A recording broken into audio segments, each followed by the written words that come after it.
concerned that if some areas, cities, states, or what have you, jump over those various checkpoints and prematurely open up, my concern is that we will start to see little spikes that might turn into outbreaks, which in fact, paradoxically, will set you back, not only leading to some suffering and death that could be avoided, but could even set you back on the road to trying to get economic recovery. The nation's top infectious disease expert right there, Dr. Anthony Fauci, with a stark warning about reopening the country too fast. Stark contrast with President Trump, who's been pushing to get the economy going. Joining us now, special report anchor Bret Baier. Bret, good morning. Good morning, Ed. We had you on the way into the hearing. I want to get your thoughts now that we've had a chance to digest it. One moment that really stood out to me is when the lead Democrat, Patty Murray, was basically saying, so you're saying, Dr. Fauci, that if we move too fast to reopen the economy, the consequences are going to be dire. She used the word dire. And he came back and said, the consequences will be serious. Seemed to be an important distinction. The Democrats were trying to push the idea that there'd be dire consequences. Dr. Fauci said, hang on a second here. Yeah, listen, I think that there were a lot of answers that could be interpreted one way or the other, which is why a couple of times some of the questioners had to come back and ask for clarification. For example, when it came to opening schools in the fall, and the question was really about vaccines and treatments, Fauci said it's a bridge too far. Now, some people took that as a bridge too far to open schools in the fall. And Lamar Alexander, the chairman, had to come back at the end and say, that's not what you were saying, right? And he said, right. I was saying it's a bridge too far, that we're going to have a vaccine that is for millions and millions of people by the fall. So I think, you know, it's in the eye of the beholder, some of those answers, how they're interpreted. But for the most part, Fauci was saying what he has been saying in these press briefings is be cautious.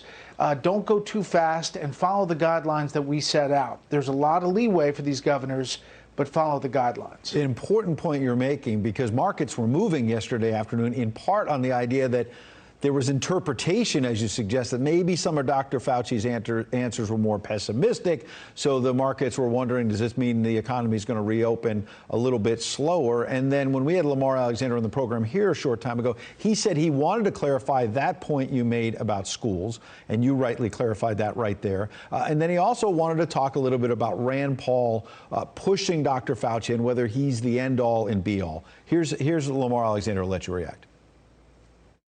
Dr. Fauci isn't holding himself up as an omniscient person. He's saying what he thinks as a person who's been in charge of infectious disease since 1984, since Ronald Reagan's day.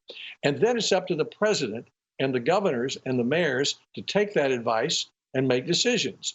He's framing it there, the chairman, as they're just taking advice from this doctor. And there are other times, though, where it seems like maybe the public officials are a little backed into a corner. If you don't take this advice, all these bad things could happen. It's a tricky balance. It is, and it's really a delicate balance that you've seen from the beginning of this about the economic effects and the health crisis as we're dealing with it. I think Fauci was trying to be as straightforward as he could be, and it didn't get to the end of the hearing where he was asked by Georgia Senator Loeffler whether there was a contentious relationship between he and President Trump, and he said, no, there's not. I provide science, data, I provide analysis, and he takes that and makes decisions.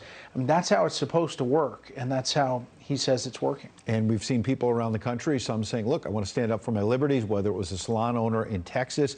Now in California, a lawsuit against the governor, folks saying we want to reopen. Here's a salon owner talking on Monday night about what's at stake here. Watch. Our goal was to flatten the curve. We've since done that. And so I believe wholeheartedly that every business now is essential. My livelihood, the livelihood of my employees is on the line. So the governor defended Gavin Newsom, obviously a Democratic governor, defended everything that he's doing right now. But it's interesting because yesterday after the Fauci testimony, you also had the mayor in L.A. saying, look, L.A. County is now extending stay-at-home orders for 3 more months. So you heard that salon owner in California saying, look, we were told to flatten the curve. We've done that. And now you get 3 more months stay at home. It's unsustainable for some of these businesses, and they're making their feelings clear. This is not a Democrat, Republican, conservative, liberal thing. This is livelihood, dealing with concerns about being scared about the health crisis, but also livelihood and how you're going to put food on the table for your family. And that's not, the political decision. That has to be a policy decision based on facts. Yeah, I think there's going to be more and more of this bubbling up of businesses in different states saying, I can't do it. Yeah. I can't do it because you're not giving, you can't give, the federal government can't give me enough stimulus money to sustain me for a year. Yeah.